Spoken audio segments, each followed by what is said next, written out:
ሴት የመወለድ ቻንሱን አንድ ከፍ የሚያደርገው ምንድነው? ግንኙነት ሲደረግ ከሰሞኑ የወንዶች ቁጥር አንሷል እየተባለ ነውና ወንድ እንዴት እንውለድ? ወንድ እንዴት ነው የሚወለደው? በዚህ ዙሪያ እንግዲህ ብዙ ሰዎች ልታስነሳብኝ ነው። ግልጽ ቢሆን ደስ ይለኛል። ቲዮሪዎች ናቸው ያሉት። ቲዮሪዎችን ደግሞ መሞከር ክፋት የለውም። መንፈሳዊ ነገር አይደለም የምናወራው። ሜዲካሊ ሪከመንድ የሚደረጉ ነገሮች ስለሆነ ጥንዶች ልጅ ሲሞክሩ በእንደዛ አይነት መንገዶች ቢሞክሯቸው ክፋት የለውም። ወደ ጾታው እንሂድ። እሺ አንዳንድ ቲዮሪዎች አሉ እንግዲህ ወንድ ለመውለድ ሴት ለመውለድ ተብሎ የሚመከሩ ሁኔታዎች ማለት ነው። አንደኛው እንዳልኩ ጽንስ ሬጉላር ሴክስ ይፈልጋል። እንግዲህ ሴት ሴክስ ክሮሞዞማ ወይም ሴክስ ሆርሞና XX ነው። ወንድ ሲሆን XY ነው። እና ሴት ልጅ ሁሌ በግንኙነት ጊዜ ጽንስ እንዲፈጠር ስታቀርብ ያላት X ነው። ሁለቱም XX አይደል ያላት? ስለዚህ X ክሮሞዞም ነው የምታቀርበው ሴት ልጅ። ከወንድ የሚመጣው አይዘር X ነው ኦር Y ነው ጽንስ ሊፈጠር ሲል ማለት ነው።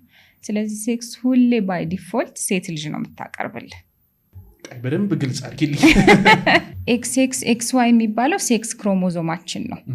የሴት ኔቸር እንዲኖር አንዲት ሴት ስትፈጠር XX ናት ነው። ወንድ ደግሞ XY ክሮሞዞም ነው ያለው ነው።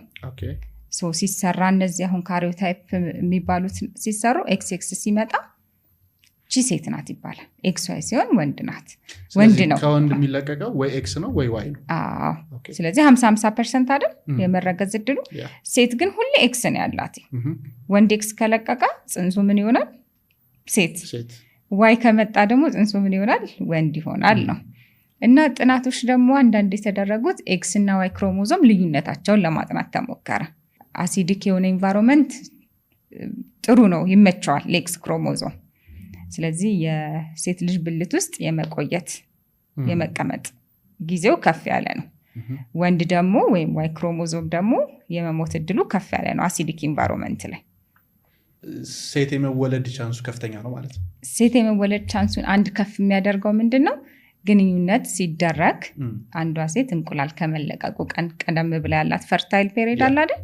እዛ ላይ ግንኙነት ተደጋጋሚ ከተደረገ እና ኦቭሌት የምታደርግበት ቀን ላይ ግንኙነት ካልተደረገ ሴት የመሆን ቻንሷ ከፍ ያለ ነው። ምክንያቱም ዋይ ይሞታል አሲድ ውስጥ፣ ሴቷ ደግሞ ኤክስ ክሮሞዞም ደግሞ አሲድ ኢንቫይሮንመንት የሚመረጥ ኮንዲሽን ነው። ቲዮሪ ሰጀስት የሚያደርገው እሱን ነው። ስለዚህ ሴት ለመውለድ አንዲት ሴት 14ኛው ቀን ላይ እንቁላሏ የሚለቀቅ ከሆነ ከ14 ቀን 5 ቀን ስትቀንስ 9